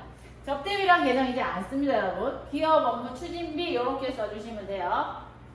근데 아마 이 기업 업무 추진비가 세법에서는 아직 바뀌었는지 모르겠어요. 그거는 오프라인 선생님들과 함께 배우시면 됩니다. 그 다음에 여비교통비 보도록 할게요. 여비교통비. 여비와 교통비를 같이 보시면 돼요. 버스, 택시 요금이나 아니면 충전, 카드 충전. 요즘은 잘 안 하잖아. 근데 뭐 출장비가 여기 들어갑니다. 출장비. 자, 직원이 출장 가기 위해서 철도, 기차표 끊어주는 거, 비행기표 끊어주는 거 이런 것들 다 뭐다? 여비, 교통비 이렇게 보시면 됩니다. 통신비, 우표, 엽서. 우리 이 강의를 듣고 있는 20대가 있으면 엽서를 뭔지 알까요? 우표를 알까요? 혹시 겨울에 실 아닙니까? 실? 모르시죠? 괜한 소리를 했네요. 미안합니다. 통신비는 뭐냐면 그 영업사원들이 많은 곳에는 이게 많이 나겠죠. 그래서 뭐다? 지원을 해준다면 전화요금이나 인터넷 요금 이런 것들이 우리가 통신비 이렇게 보시면 됩니다.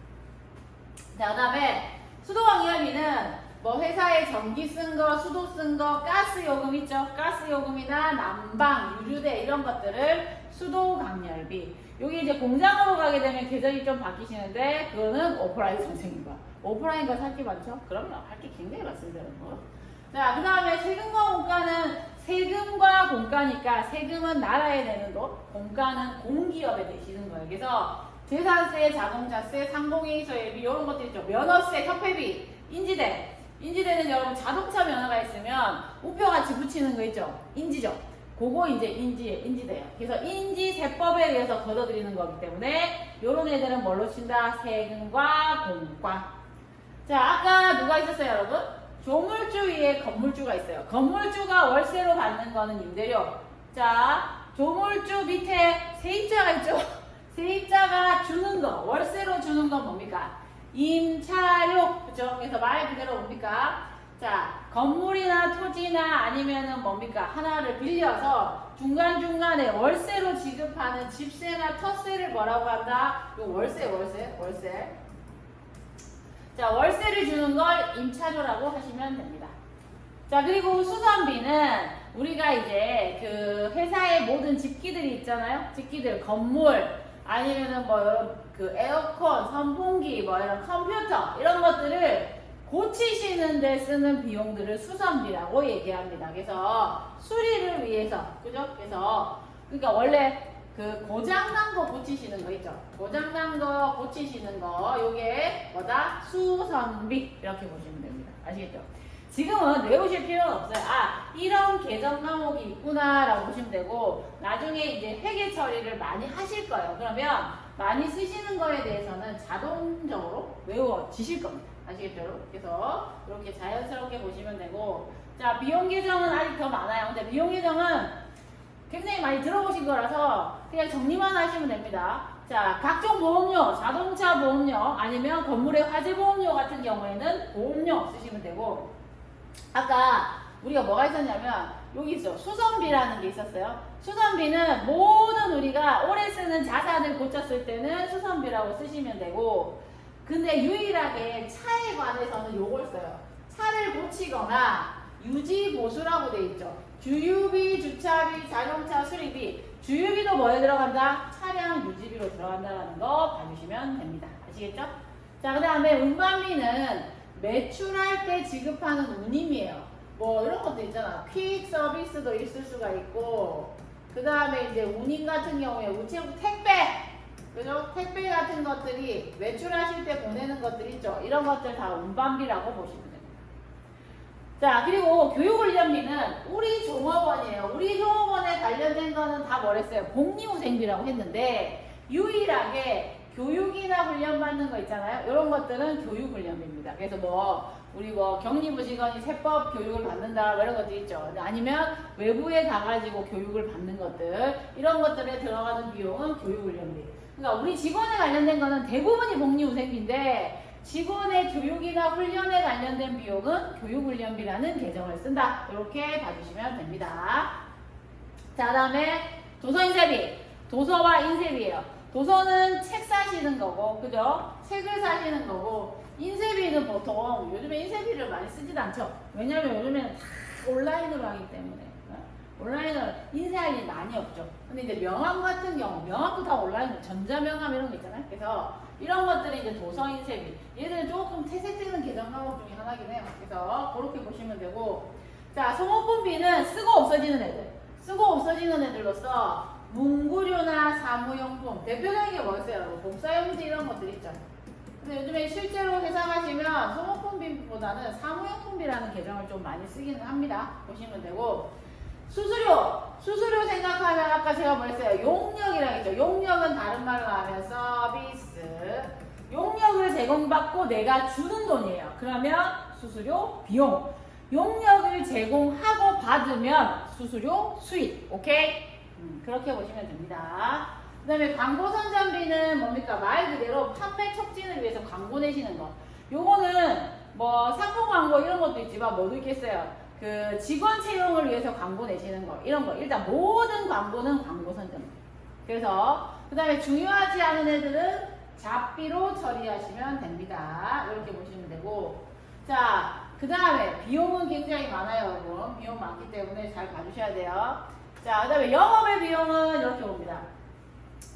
자, 영업의 비용이라고 돼 있는데 요거는 나중에 가서 분류하시는 건 나중에 하시면 되고 자, 이자 비용은 어떤 거냐면 내가 누군가한테 돈을 빌려왔어요. 그렇죠? 빌려와가지고 그거에 대한 이자를 지급하시는 거. 그게 이자 비용이에요. 기부금은 아시죠 여러분? 제가 말 안 해도 불이웃돕기, 성금, 수재위험금 이런 것들이 있어요. 기부를 많이 하셔야 되겠죠? 그 다음에 매출채권 처분 손실이나 유형자산 처분 손실 요런 거 두 개는 나중에 1급 가서 유형자산과 매출채권이 정확하게 어떻게 구분이 되는 걸 보시고 거기서 자세하게 배우시면 됩니다. 그 다음에 이제 요즘에 주로 많이 사용되는 게 요게 요즘에 우리가 여기 많죠. 재해가 많아요. 어떤 거 화재, 수재 이런 것도 있죠. 태풍, 그죠? 태풍도 많고 그 다음에 요런 것들에 의해서 자연재해나 화재에 의해서 우리 회사에 건물이나 물건이나 이런 것들 우리 내 자산이 소실됐을 때 쓰시는 계정 과목이 재해 손실입니다. 재해 손실. 요 아이가 요즘에 이제 우리 자연재해가 너무 많잖아요. 지금 장마철이기도 하고 그러니까 요 계정 과목이 우리는 이제 회계도 시대에 맞춰갑니다. 시대에 맞춰가기 때문에 재해 손실 이런 부분들도 잘 알고 계셔야 되겠죠. 그래서 자, 요까지가 뭐에 해당하시냐면 비용입니다. 자, 비용은 끝에 대부분 어떤 글자로 끝나겠어요? 무슨 비 아니면 무슨 손실 이렇게 끝나시면 대부분 아 비용이구나 이렇게 생각하시면 됩니다. 아시겠죠 여러분? 그래서 그렇게 봐주시고 자산 부채에 비해서는 조금 내용이 어렵진 않으실 거예요. 그래서 이렇게 잘 보시면 됩니다. 요 아이들 수익 비용이 이루어지는 게 뭐라고 보시면 되세요? 여러분 손익계산서의 계정이에요. 계정들인데 그러면 손익계산서가 주로 뭐냐 한번 보실까요?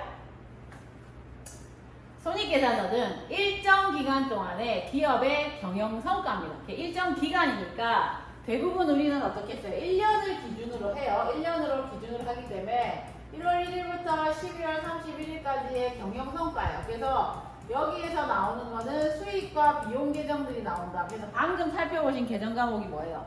수익과 비용의 계정 과목들이다. 이렇게 보시면 되고 손익법 이렇게 나와 있죠.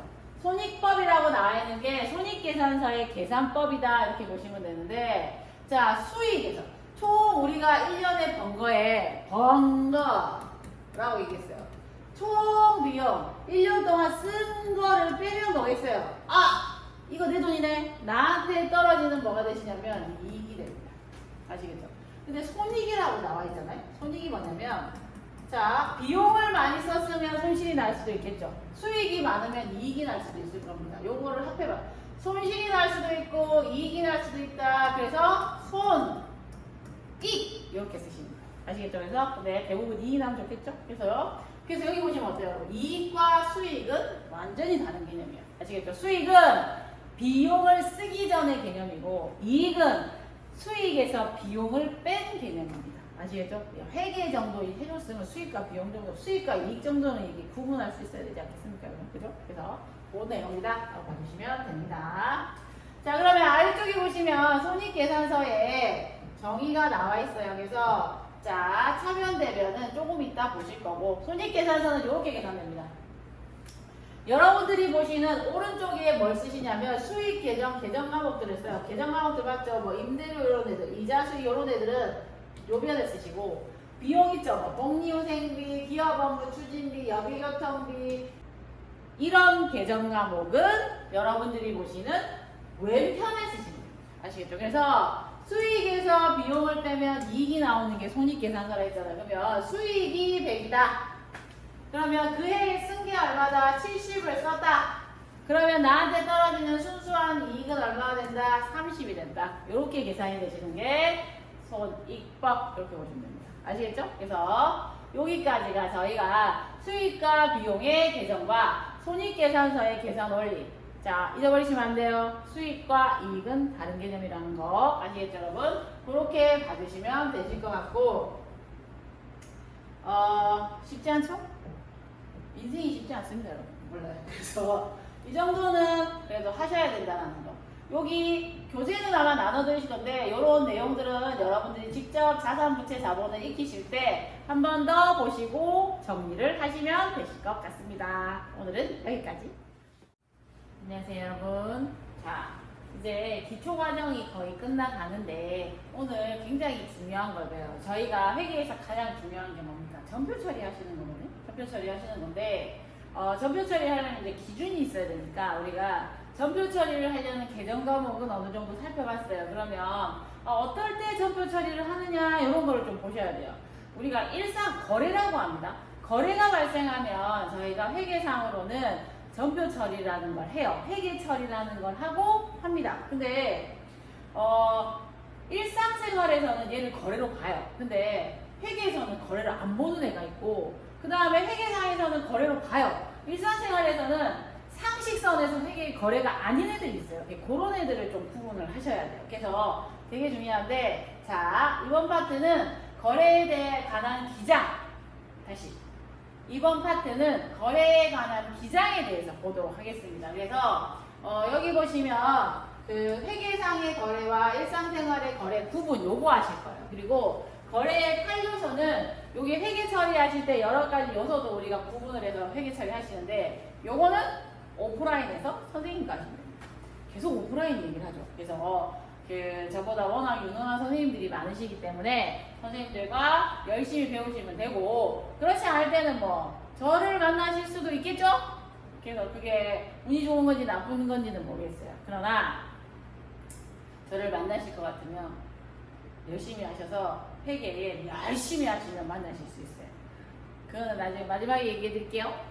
개인 기업의 회계 처리에 과정 순서가 있습니다. 요거를 한번 볼게요. 보시면서 자, 회계상의 거래란이라고 나와 있어요. 말 그대로 회계상의 거래는 자산, 부채, 자본의 증감에 따라 가지고 수익 비용이 발생하는 모든 상황을 말해요. 지금은 이해를 못 하시는데 나중에 이제 회계 처리가 어느 정도 익숙해지시면 이거는 전표 처리하는 거구나, 이거는 안 하는 거나 구분이 확실히 되실 거예요. 그러면 회계상의 거래와 거래가 아닌 걸 정확하게 구분하실 수 있을 겁니다.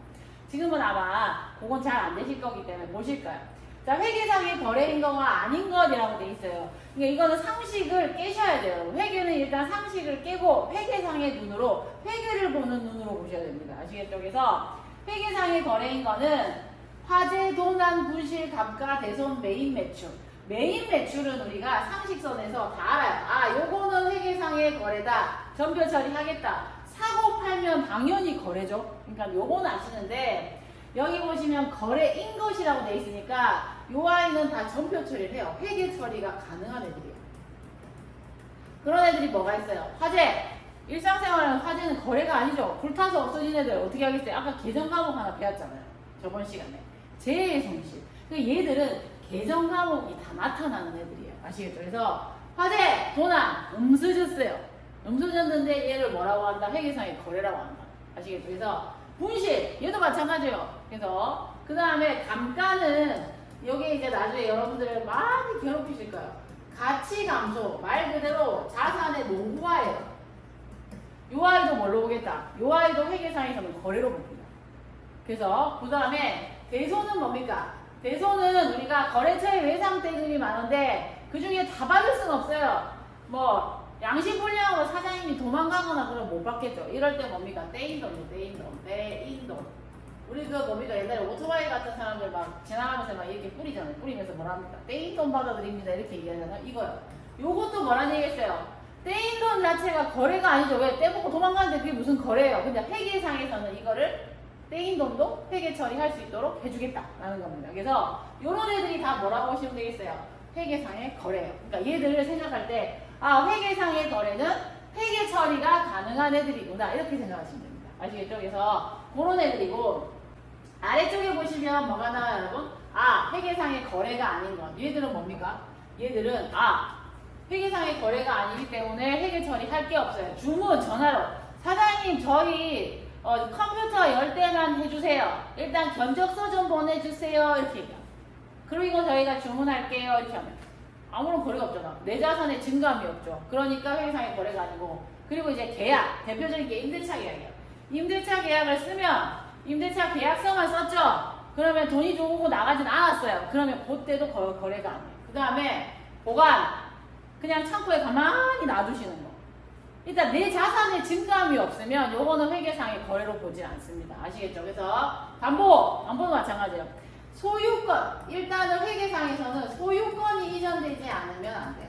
그래서 소유권의 이전이 없죠. 담보는 왜? 담보 어떻게 합니까? 우리 아파트 지금 대부분 담보죠?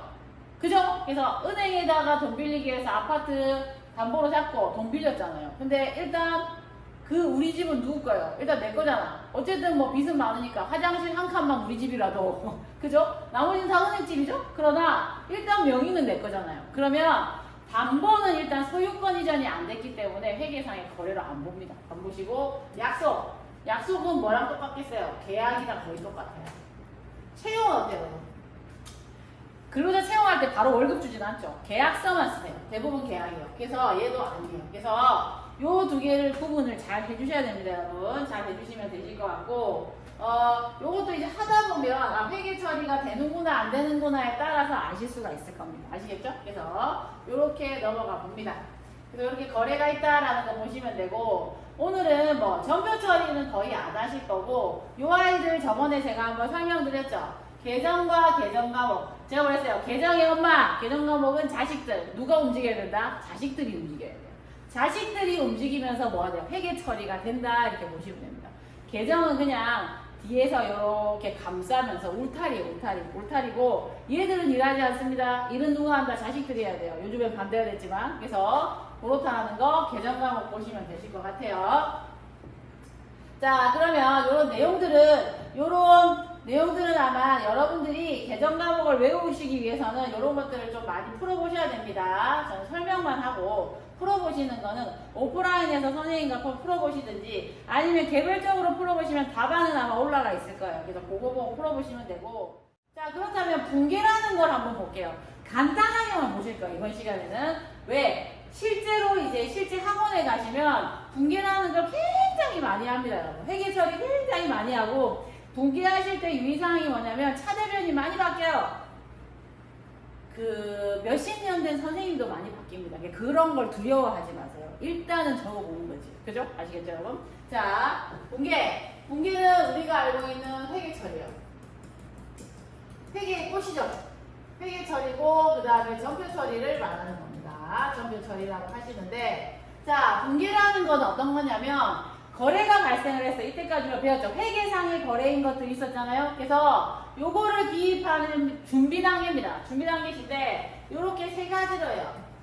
얘가 회계상의 거래가 맞나? 아닌가? 담보인가? 계약인가? 아닌가? 뭐 이렇게 보시는 거죠.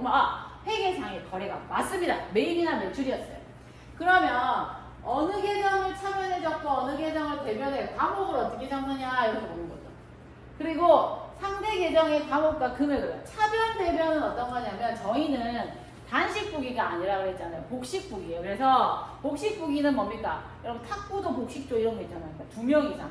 그러니까 변이 2개가 나와요. 변이 2개가 나오는데 어떻게 쓰시냐면 이렇게 씁니다. 자, 여러분들이 보시는 왼편을 차변 이렇게 써요. 그 다음에 여러분들이 보시는 오른편을 뭐라고 부르냐면 대변 이렇게 씁니다. 그래서 여기와 여기를 기입해 주시는 거예요. 2개를. 이걸 복식부기예요. 양쪽에. 원인과 결과식으로. 아시겠죠? 이렇게 기입하시는 걸 저희가 분계 이렇게 얘기하시고 요거를 이제 전산으로 하면 전표 처리한다 이렇게 보시는 거예요. 그래서 회계 처리를 말하는 겁니다. 그러면 요거 한번 해볼까요, 여러분? 간단하게만 하실 거예요. 잘 보시면 예시 상품에 10만 원을 현금으로 사오다 했어요. 저는 이것만 해드릴까요? 그리고 여러분 오프라인 가서 자세하게 배우시면 됩니다. 그래서 자, 상품 나왔죠? 현금 나왔어요. 일단은 계정 과목이 2개가 나왔어. 1, 2. 자, 일단 저 위에 있는 1번, 2번, 3번을 대입해서 한번 해볼게요. 회계상의 거래인가? 맞습니까? 나의 자산의 증감이 있어요? 있잖아. 이게 뭐예요?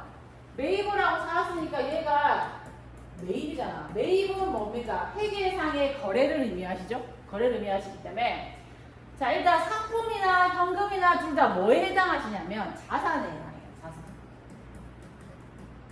자, 자산에 해당하는데 자, 들어오고 나가는 걸 보시면 돼요. 자산은.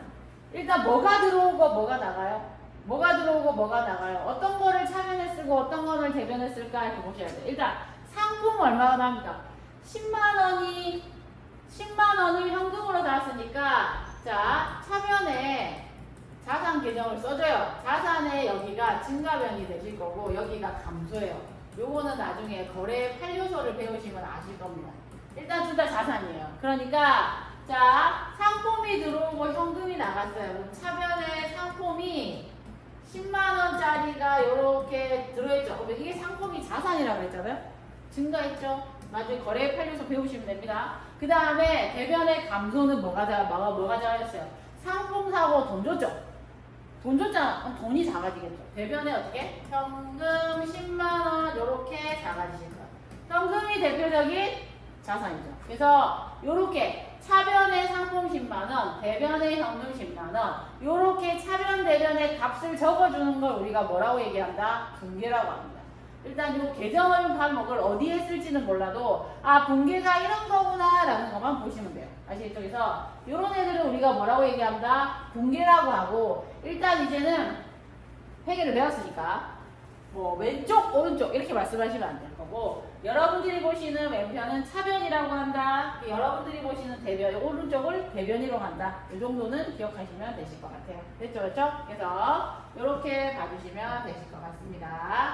자, 그래서 이 분계가 굉장히 중요해요, 여러분. 분계가 너무 중요하기 때문에 여러분들이 이제 나중에 이제 회계 처리하시거나 할 때 되게 많이 헷갈리시고, 여러분들의 이제 머리에 김이 나도록 아니면 머리가 빠지도록 하시는 게 요 아이가 되실 거예요.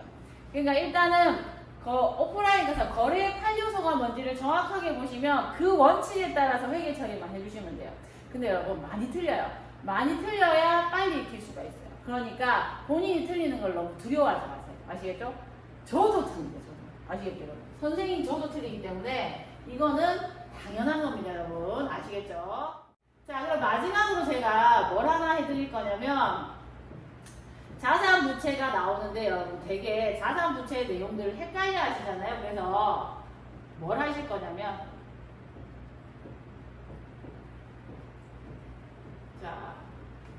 자, 잘라주세요. 올리는 거. 자, 마지막으로 제가 뭘 해드릴 거냐면, 자, 일단 저희가 자산 부채를 배웠잖아요. 자산 부채를 배웠는데 아마 계정 과목 두 개들이 굉장히 헷갈리실 거예요. 비슷한 게 많아서. 그래서 저희가 많이 사용하는 자산 부채의 계정 과목들이 이렇게 있어요. 그래서 요거만 한번 설명드리고 저희가 마치실 겁니다. 그래서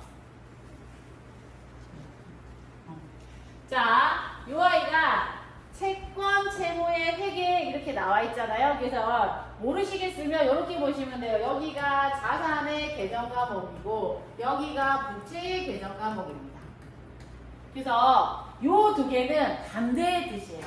근데 요 10개의 계정 과목이 굉장히 많이 쓰이시고, 그 다음에 여러분들이 차변 대변을 많이 헷갈려 하시는 계정 과목들이라서 제가 앞쪽에 자산 부채 설명을 드렸지만 마지막으로 한 번 더 설명을 드리도록 할게요. 이 부분 잘 보시면 돼요. 저희가 자 일반적인 상거래라고 돼 있죠. 이 아이는 재고자산을 팔고 사는 행위를 말합니다. 다른 말로 하시면 영업활동이에요. 자, 영업활동인데 일반적인 상거래다 영업활동이다 그러면 뭐 생각하시면 되냐면, 아, 재고자산을 사고 파는 행위구나 이렇게 보시면 돼요. 아시겠죠? 자, 그러면 매출채권 자산이죠. 이게 뭡니까? 매출채권은 다들 권리, 채권도 자산이다 이렇게 얘기했잖아요. 그래서 자, 얘는 뭐에 해당하냐면, 자, 요거는 매출을 했어요. 상품을 팔았어요. 판매. 자, 상품을 판매하고 하나는 외상했어요. 외상 매출은. 상품을 판매하시고 어음받았대. 어음받았으면 만기일에 돈 받으실 수 있죠. 그러니까 채권이에요. 그래서 외상 매출금은 뭡니까? 판매하시고 외상했는데 언젠가는 받을 돈이니까 외상 매출금이 되시는 거고, 둘 다 받을 권리, 채권이 생기신 거잖아요. 그래서 얘들은 두 개를 합해서 매출 채권이라고 얘기합니다. 자산이에요. 자산이시고, 반대로 자, 자산, 재고자산을 판매가 아닌 이번에는 뭡니까? 샀어요. 매입이에요, 매입. 다른 말로 하면 뭡니까? 구매했어요, 구매. 샀죠? 반대예요. 반대이기 때문에 잘 보셔야 돼서, 자, 매입을 하시고, 자, 매입을 하시고 뭐 했냐면, 구매하시고 뭐 했어요? 외상했어요. 이거 나중에 뭐예요? 부채는 뭡니까? 여러분, 빚이잖아요. 갚아야 돼요. 갚아야 될 빚이 생겼고, 요거는 뭡니까? 내가 상품을 매입을 하면서 뭘 발행해줬어요? 우리 회사에 어음을 발행해줬어요. 그래서 지급어음이에요. 요건 만기가 되면 내가 돈을 줘야 돼요. 그죠? 돈 줘야 될 부분이기 때문에 빚이 생긴 겁니다. 부채가 생기신 거, 갚아야 될 것들이 생겼기 때문에 요거 두 개를 합해서 저희가 매입 채무라고 합니다. 여기서 더 중요한 건 뭐예요? 요 네 가지 계정 과목은 어디에만 쓸 수 있다? 요 아이, 요 아이, 요 아이, 요 아이, 요렇게 네 개. 네 개는 어디만 쓴다? 상품, 원재료, 제품이라는 재고자산에만 쓸 수 있다라는 거. 요게 더 중요해요, 여러분. 그래서 요렇게 쓰시면 되고. 자, 그 다음에 자, 외상 매출금과 굉장히 유사해 보이는 요 아이 있죠? 외상 매출금과 구분을 해주시면 돼요. 외상 매출금은 어디에만 쓴다? 재고자산을 판매했을 때만. 그 다음에 외상 매입금은 재고자산을 구매했을 때만 쓰시는 거고, 미수금은 그 외에 다 쓰시면 돼요. 외라고 그러죠. 재고자산 외에 다 쓰시면 돼요. 재고자산에 뭘 팔았어요? 우리가 쓰고 있던 컴퓨터를 팔았어요. 우리가 쓰고 있던 에어컨을 팔았어요. 근데 돈 못 받았어요. 이건 외상 매출금이 아니고 뭐에 해당한다? 미수금 쓰셔야 됩니다. 아시겠죠? 그리고 제일 많이 쓰시는 계정 과목이 되실 거예요. 자, 재고자산이 아닌 물건을 매입하고 구매하고 돈 안 주고 왔어요. 외상했어요. 이거는 뭐가 된다? 미지급금. 요거는 뭐또 다 미지급금이겠어요. 밥 먹고 외상하고 그 다음에 뭡니까? 무슨 비용 같은 거 있을 때 안 줬을 때 이런 것들도 다 미지급금이에요. 재고자산과 관련 없이 나타난 외상은 뭡니까? 판매하시고 안 받은 건 미수금. 그 다음에 구매하시고 안 준 거는 미지급금 부채가 된다 이 말입니다. 아시겠죠 여러분? 그래서 구분 잘 해주시면 될 것 같고, 자, 그 다음에 나오시는 거는 계약금 이렇게 나오잖아요. 계약금. 자, 계약금 계정을 봅니다. 계약금 계정에서 계약금을 미리 줬어요. 줬어요? 줬다. 계약금 미리 줬다 그러면 선급금 해가지고 요거는 자산 계정이 되실 거고, 미리 받았어요. 받았다. 받았으면 요거는 뭡니까? 요거는 부채 계정이 됩니다. 요 아이는 부채, 요 아이는 자산 계정이 이렇게 되실 거예요. 아시겠죠? 그래서 줬으면 선급금, 자산, 그 다음에 계약금은 받았다면 손수금, 이렇게 부채가 되실 거예요. 그 다음에 돈이에요. 돈을 빌려줬어요. 빌려준 겁니다, 여러분. 요거는 자, 돈을 받은 게 아니고 돈을 빌려줬어요. 자, 이렇게 볼게요. 자, 돈을 받았다. 돈을 빌려줬어요. 자, 빌려줬다 그러면 얘는 뭡니까? 대여금이 되시는 거죠. 그럼 얘는 어때요? 일정 기간이 지나면 저희가 받을 거잖아요. 그러니까 채권에 해당합니다. 채권은 뭐였어요, 여러분? 대표적인 자산. 돈, 물건, 채권 기억하셔야 돼요. 자산. 받을 권리 자산이다 이렇게 기억하셔야 됩니다. 그래서 채권이기 때문에 이 아이는 일정 기간이 지나면 받을 거라서 대여금은 자산이다 이렇게 보시면 되고, 차입금은 요거는 내가 빌려온 거예요. 그렇죠? 빌려온 돈이에요. 빌려왔죠? 그러면 일정 기간이 지나면 뭡니까? 갚아야 될 빚이죠. 빚. 빚은 뭡니까? 채무. 그러니까 부채가 되신다. 이렇게 보시면 돼요. 여기 10가지 계정은 여러분 회계 처리할 때 굉장히 중요하고 나중에 깊이 가시면 차대변을 왔다 갔다 하는 계정들이기 때문에 조금 자세하게 보시면 돼요. 어때요? 어렵죠? 어렵지만 지금은 이제 이런 계정 과목이 있다라는 거 정도만 보시고 반복해서 많이 들어주시면 좋겠어요. 들어주시면 좋겠고, 오프라인 가시면 선생님들이랑 더 활기차고 그 다음에 많은 내용을 배우실 겁니다.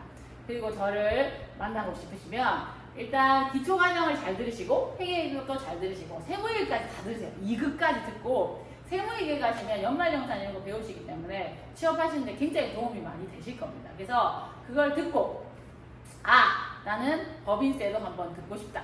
최고 과정인 세무 1급 과정을 들으시면 저를 만나실 수 있습니다. 아시겠죠 여러분? 그동안 어려운 회계 수업 사전 학습해 주신다고 고생 많이 하셨습니다. 안녕하세요. 저는 회계과 훈련교사 김연정이라고 합니다. 자, 여러분은 지금 앞에 회계 입문편 온라인 강의를 듣고 오셨죠? 저는 이번에 전산세무회계 자격증의 각 단계별 수준에 대해서 알려드리고자 합니다. 자, 국내 회계 자격증 주관하는 곳 한국세무사회, 한국공인회계사회, 대한상공회의소, 3일회계법인, 한국생산성본부. 자, 들어보셨을지 모르겠는데요. 그 중에서 가장 인기가 많은 자격증이 바로 한국세무사회에서 만든 전산회계, 전산세무 자격증입니다. 자, 100회가 넘도록 현재까지도 많은 사람들이 응시하고 있는 자격증입니다. 본교가 전국에서 가장 큰 고사장이기도 합니다. 어떤 대학에서는요, 자, 1학년 때 교양 필수 과목으로 회계 원리를 듣게 할 정도로 어느 분야에 여러분이 취업을 하게 되든 회계는 자격증을 떠나서 꼭 필요한 공부가 아닌가 싶습니다. 자, 그럼 본론으로 들어가서 전산회계 자격증에 대해 알아보겠습니다. 자, 먼저 전산회계 2급입니다. 전산회계 2급 시험은 개인 사업자를 대상으로 문제를 출제합니다. 자, 나는 가방 판매하는 상점의 사장이다 라고 생각해 보겠습니다. 자, 회계 입문편에서 배운 회계상의 거래 기억하시죠? 제일 먼저 사무실 빌릴 때 비용이 많이 발생하겠죠. 또 사무실에 에어컨, 냉장고, 정수기, 컴퓨터, 청소기 같은 비품도 있을 것이고 또 인터넷도 설치하고 직원 한 명이 있다고 생각해 보세요. 자, 그럼 월급도 줘야겠죠. 자, 이제 뭐가 더 필요합니까? 가방 파는 회사에 가방이 있어야겠죠. 전산회계 2급 회사는 가방을 만들지 않고 다른 사람이 만들어서 파는 가방을 사와서 팝니다. 주로 이런 활동이 계속 반복해서 일어납니다. 자, 이 반복되는 일들을 회계 처리하다가 1년에 한 번 총 결산을 하게 되는데 여기서 일어날 수 있는 회계상의 거래를 문제로 출제하는 것이 바로 전산회계 2급 시험이라고 생각하시면 됩니다. 자, 다음으로 전산회계 1급입니다. 자, 회계 1급 회사는 개인이 아니라 법인, 또 상기업이 아닌 제조업을 하는 회사를 대상으로 문제를 출제합니다. 자, 이번에는 우리 회사가 가방을 직접 만들어서 판매하는 회사인 거예요. 자, 판매장도 2개가 있고 공장 건물도 있어요. 자, 그리고 나는 대표이사입니다. 자, 가방을 만들어서 파는 회사라고 했으니까 자, 공장에서 가방을 만드는데 얼마가 들었는가 또 얼마에 팔지 관심을 가지겠죠. 자, 그럼 당연히 가방 한 개의 원가가 얼마인지 계산할 줄 알아야겠고, 자, 회계 2급 회사에서는 아예 다루지 않았지만 1급부터는 물건을 사고 팔 때 붙는 부가가치세라고 하는 세금에 대해서 기초적인 내용을 물어봅니다. 자, 시험 시간은 회계 1급, 2급 모두 60분이니까 회계 1급이 시간의 압박이 더 크겠죠. 그래서 회계 2급까지는 재밌게 공부를 하다가 원가 계산과 부가가치세를 만나면 여러분들 중에 절반 정도는 막 포기하려고 합니다. 제가 늘 하는 얘기지만 포기만 하지 않고 고비를 잘 넘기게 되면 어느 순간 한 단계 업그레이드 된 자신을 보고 스스로 놀란다고 합니다. 이건 학생들이 직접 저에게 해준 얘기입니다. 다음 전산세무 2급입니다. 이제 간혹 세무 2급이니까 회계 2급이랑 종류만 다른 거라고 생각하는 경우가 있는데 급수는 2급이지만 회계 1급 내용을 포함하고 있으면서 시험 시간도 90분입니다. 자, 그래서 회계 1급보다 더 높은 단계의 시험입니다. 자, 회계 1급에서 부가가치세의 기초적인 내용을 물어봤다면 세무 2급에서는 부가가치세 신고서를 직접 작성하는 문제를 출제합니다. 또 근로자의 소득에 대한 소득세라고 하는 세금과 연말정산 자료를 주고 직접 연말정산해 보시오 하는 문제를 출제합니다. 자, 그런데 말입니다. 연말정산하는 거 절차가 복잡한데도 학생들이 굉장히 재밌어 합니다. 자, 왜 그럴까요? 연말정산 배우면 환급 받을 수 있다고 생각하니까 관심이 가는 겁니다. 자, 다음으로 전산세무 1급입니다. 자, 세무 2급에서 다루지 않는 듣도 보도 못한 문제, 또 원가 분석 문제가 추가되고 세무 2급이 소득세의 기초적인 내용을 다룬다면 세무 1급에서는 회계 처리한 장부를 다시 세법의 입장에서 다시 한번 인정을 해줄 거냐 말 거냐 하는 세무조정이라는 절차가 등장합니다. 자, 이때 이제까지 내가 알고 있던 회계를 잊어버리고 새로 시작해야 할 정도로 큰 난관과 위기에 봉착하게 됩니다. 또 개인에 대한 소득세가 아닌 회사 전체의 법인세 산출과 관련 있는 그 수십 가지 서식을 직접 작성하는 문제가 출제됩니다. 자, 이쯤 되면 독학하기는 참 어렵겠죠? 자, 여러분, 회계 2급, 회계 1급, 세무 2급까지는 각 단계를 80% 이상 수준으로 공부한다면 자격증 취득은 문제가 없습니다. 자, 모든 시험 과목이 70점 이상이면 합격이니까요. 자, 그런데 제 개인적인 생각으로는 자, 전산회계 2급이 난이도가 1이라면 자, 회계 1급은 난이도가 2, 자, 세무 2급은 난이도가 4, 자, 세무 1급은 난이도가 10 이상으로도 볼 수 있을 정도로 세무 1급은 상당히 수준이 높은 고급 과정에 해당합니다. 자, 그렇게 어려운 시험인데 내가 할 수 있을까 하시겠지만 제 대답은요, 기초부터 차근차근 단계를 밟아서 공부하되 단순히 자격증 취득 목표가 아니라 100%에 가깝게 완벽하게 이해하고 올라가신다면 세무 1급도 끝내 해낼 수 있다고 생각합니다. 자, 이제 마무리하겠습니다. 자, 저희는 지금까지 그래왔듯이 앞으로도 열정을 다해서 여러분과 수업에서 함께 하겠습니다. 시청해 주셔서 감사합니다.